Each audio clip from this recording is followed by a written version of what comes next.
Serikali ya awamu ya 8 inaongozwa na Dr. Hussein Ali Mwinyi itaendelea kufanya maendeleo kwa jamii katika sekta mbalimbali ikiwemo sekta ya michezo kwa lengo la kukuza vipaji kwa vijana na kuwapatia ajira. Hayo yameelezwa na Waziri wa Uchumi wa Bluu na Uvuvi, Mheshimiwa Masud Ali Mohamed katika hafla ya uwekaji wa jiwe la msingi uwanja wa mpira wa miguu kwa Mchina wilaya ya Magharibi B Unguja. Amesema kuwepo kwa viwanja vya michezo ni chachu ya kukuza vipaji kwa vijana na kuwapatia fursa kujikwamua kimaisha. Tunauwekea jiwe la msingi leo hapa ni sehemu ya utekelezaji wa malengo na azma ya waasisi wa mapinduzi yetu. Serikali ya awamu ya 8 inaongozwa na Mheshimiwa Dr. Hussein Ali Mwinyi, Rais wa Zanzibar na mwenyekiti wa Baraza la Mapinduzi, imeendeleza maono ya kimapinduzi ya kuweka miundombinu mbalimbali ikiwemo ya michezo ili kukuza na kuviendeleza vipaji vya vijana wake wa kike na wa kiume, ikitambua kuwa michezo itawezesha baadhi yao kupata fursa ya ajira kupitia eneo hilo ndani na nje ya nchi yetu.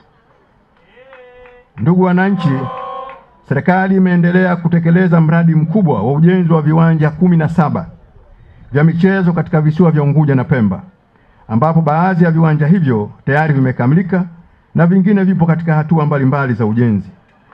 Nichukue nafasi hii kuipongeza sana Wizara ya Habari, Sanaa, Utamaduni na Michezo kwa kuendelea kulisimamia hili kwa dhati katika ujenzi wa viwanja hivyo pamoja na miundombinu yake. Serikali inatambua faida ya uwepo wa viwanja vya michezo nchini. Mbali na kuendeleza vipaji vya michezo, viwanja hivi vitasaidia kupunguza changamoto za vijana kujihusisha na vitendo visivyokuwa na maana ambavyo vinaweza kuleta mambo yasiyohitajika katika jamii yetu.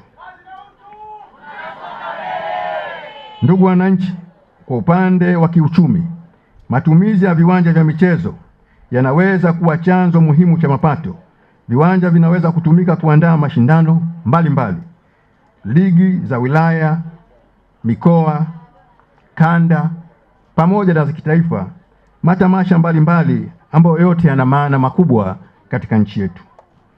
Ndugu wananchi, serikali inatambua umuhimu wa uwekezaji katika miundombinu ya viwanja vya michezo, si tu katika michezo bali pia katika ubora wake.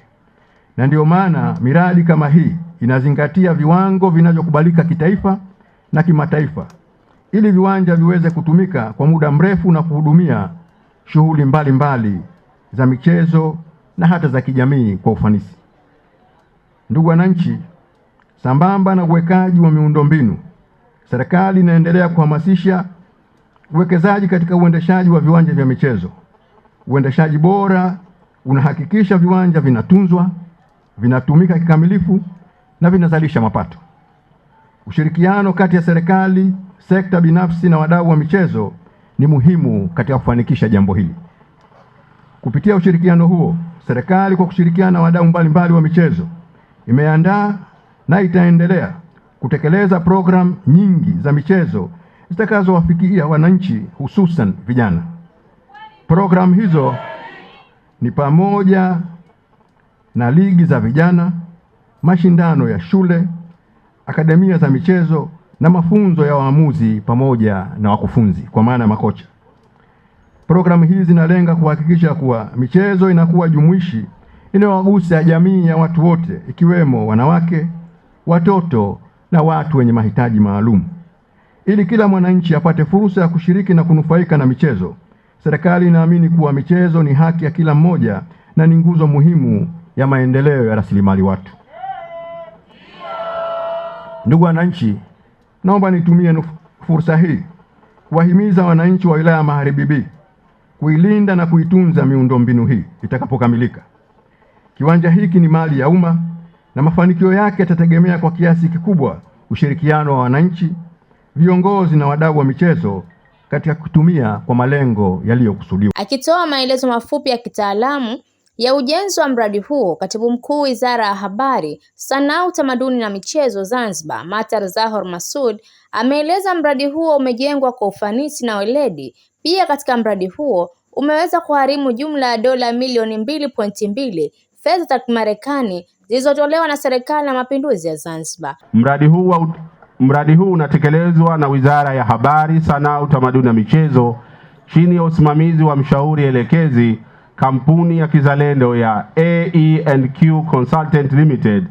Kazi za ujenzi zinatekelezwa na mkandarasi kampuni ya Reform Sport kutoka Jamhuri ya Uturuki, kampuni yenye uzoefu mkubwa katika ujenzi wa miundombinu ya michezo ya kisasa.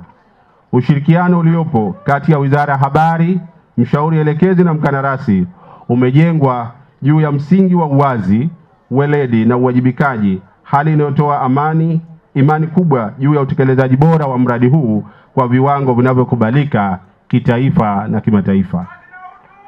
Mheshimiwa mgeni rasmi, mradi huu ni sehemu ya mpango mkubwa wa Serikali ya Mapinduzi ya Zanzibar ya ujenzi wa viwanja 17 katika ngazi za wilaya na mikoa hapa Zanzibar, kwa lengo la kusogeza huduma za michezo karibu zaidi na wananchi, ikiwa ni sehemu ya utekelezaji wa falsafa ya kimapinduzi ya kuwajengea wananchi miundombinu ya maendeleo katika maeneo yao. Kwa mujibu wa mkataba wa utekelezaji wa mradi huu ulitegemewa ukamilike ndani ya miezi 16, kwa maana kuanzia mwezi wa Septemba 2024 na kukamilika Disemba 2025. Lakini kutokana na changamoto zilizojitokeza, mradi huu utakamilika mwishoni mwa mwezi huu wa Januari. Aidha, baada ya kukamilika kutakuwepo na kipindi cha uangalizi cha mwaka mmoja ambapo mkandarasi atawajibika kufanya matengenezo na marekebisho yote ya kiufundi yatakayojitokeza ili kuhakikisha kuwa kiwanja hiki kinaendelea kutoa huduma bora na endelevu. Mheshimiwa mgeni rasmi, mradi huu unagharimu jumla ya dola milioni 2.2, fedha zinazotolewa na Serikali ya Mapinduzi ya Zanzibar. Utekelezaji wake unahusisha ujenzi wa kiwanja kimoja cha mpira wa miguu, jengo la vyumba vya kubadilishia nguo, huduma za vyoo, ofisi ya meneja wa uwanja pamoja na chumba cha huduma ya kwanza. Vile mradi huu unajumuisha ujenzi wa uzio unaozunguka eneo lote la uwanja, minara ya taa pamoja na eneo la kuegesha magari. Mheshimiwa mgeni rasmi, kwa mujibu wa viwango vya viwanja hivi, ilitakiwa pia kiwepo kiwanja cha 4-in-1 kwa maana inashirikisha michezo minne, lakini kutokana na uhaba wa sehemu kiwanja hicho hakiweza kujengwa. Nikiripoti mimi ni Fatma Haji wa VOP TV. Tembelea YouTube channel yetu VOP Online TV kwa habari moto, subscribe kisha bonyeza alama ya kengele ili kuwa wa kwanza kupata taarifa zetu. Usisahau kulike, kucomment na kushare. VOP